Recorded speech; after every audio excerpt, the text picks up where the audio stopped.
we have Grant Reynolds, who will be talking about taking back technology and making sure we're using it and we're not being used by technology. No slides. All right. The average smartphone user between 18 and 24 years old looks at their phone 82 times per day. Now, if any of you would like to dispute that number, then you can take it up with the firm you all work for, because I got that number from the Deloitte 2016 Global Consumer Survey. Now, the average Grant Reynolds looks at his phone well over 150 times per day. And from my observations in the workplace, I think that's a much more realistic number for most of this audience, especially those of us with 2 phones. So what's behind this number, right? What's behind this number? What's the foundation of why we check our phones so much? So enter the attention economy, which is this finite amount of attention that all of us have to give to technology. It's the measure of the amount of engagement. And we live in a time where information has become so abundant that attention is the scarcity. And we live our lives by giving away this attention. Right? It's a resource we use up. And most personalized technology today, especially social media, is after your attention and engagement. And understanding this attention economy is what allows us to see some of the hidden complexities between the human mind and technology.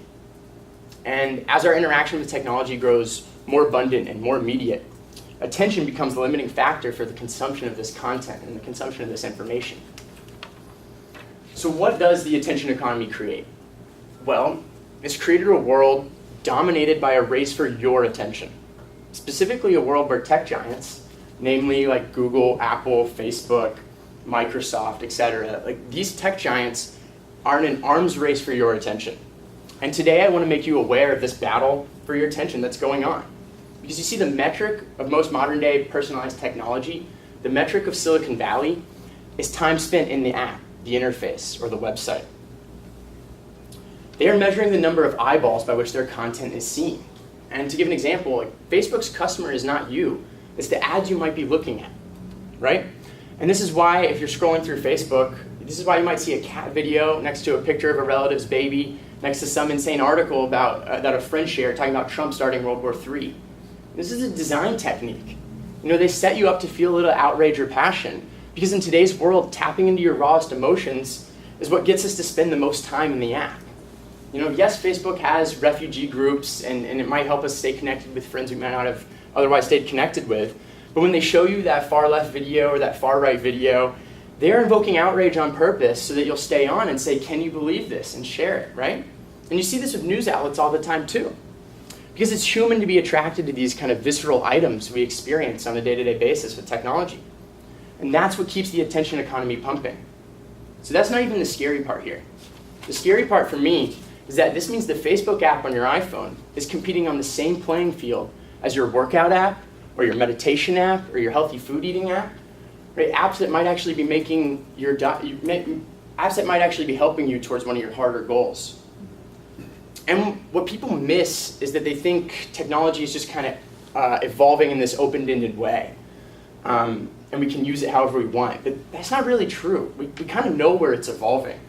Every tech company and every app and every news website has to compete for your attention to succeed. Right? It's just a fact of life.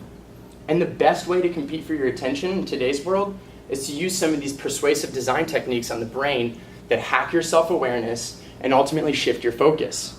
And trust me, no matter how smart you think you are, everyone is susceptible to this persuasion when they're using technology. You don't necessarily choose how you're going to react to stimuli, especially new stimuli with technology we don't fully understand yet.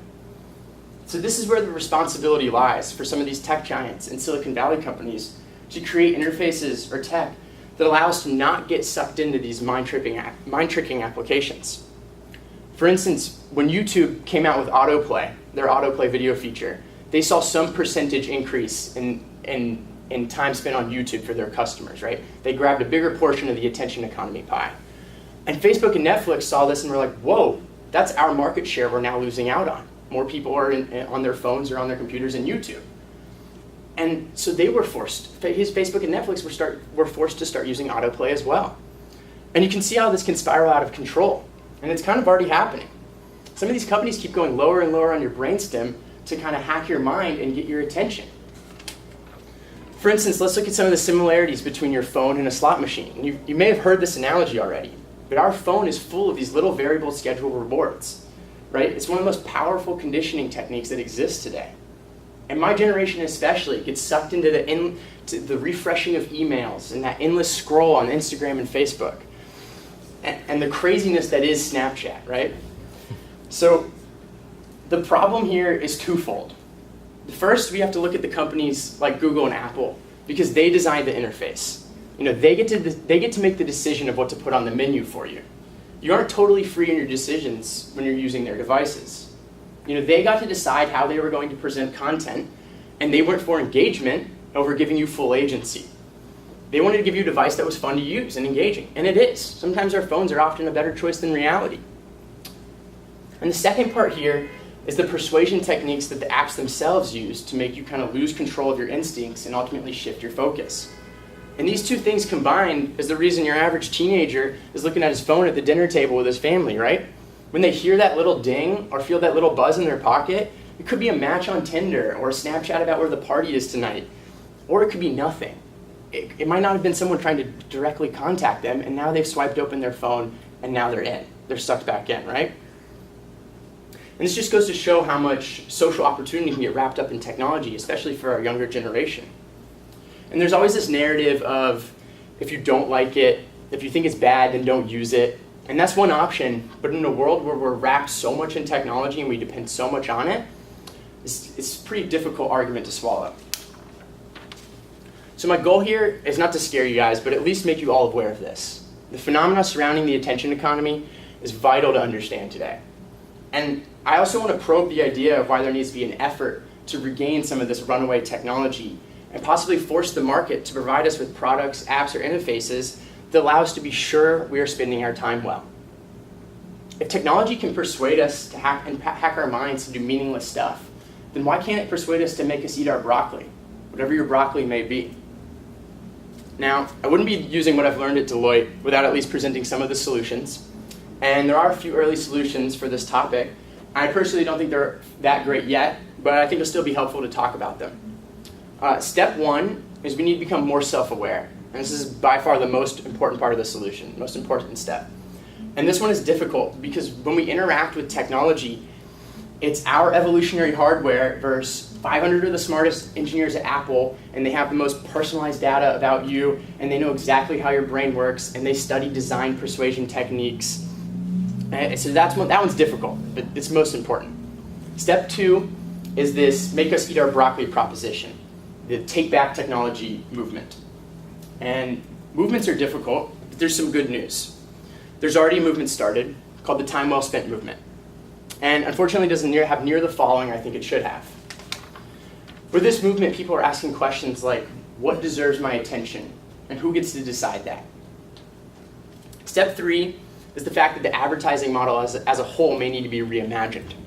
And we can look at what happened with the energy utility companies to help understand this.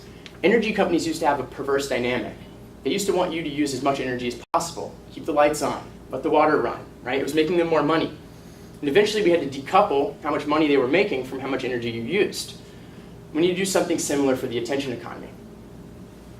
So instead of spending too much time talking about the solutions today, I know that may sound weird for this audience, I'd rather take some of this material a step further with an observation on the cycle of this runaway attention-seeking technology. So I'm going to start off by asking two questions here. The first is, why does the attention economy saturate? It can saturate. Well, we live in a world where we are taught to brand ourselves, right?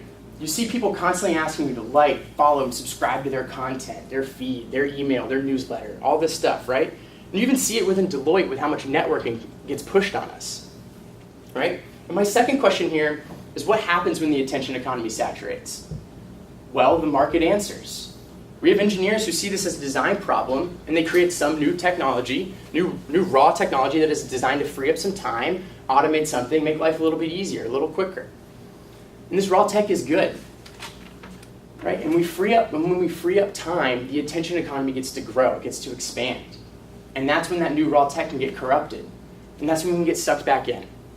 And as a millennial, I can tell you firsthand how often I get sucked back in. It's ridiculous.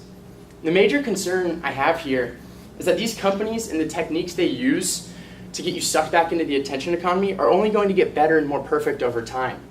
YouTube's autoplay video feature will eventually figure out that next perfect video for you. They're engineering this. And all it takes is one company to use some of the more primitive design hacks to open up the floodgates for all these other companies to like trick the mind and keep you into their world. Right? We see this all the time with LinkedIn. LinkedIn wants as many people as possible creating social obligations for each other. It's a great way to hack the mind. We love to have that reciprocity for each other. When we connect with someone, we want to be able to connect back with them. It's a great hack. It gets you to use LinkedIn more and more. There's countless examples of this. And the more we look into it, the more of a dilemma kind of arises, right? I want technology to hack my mind, but only if it's going to be time well spent for me.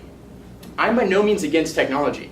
But with today's technology and this war for attention, these companies are only going to get better and better at steering us toward a certain goal. And I just hope that we can get them on our team, the time well spent team. So I challenge you to all become more self-aware. And if you like this topic, please check out the time well spent movement.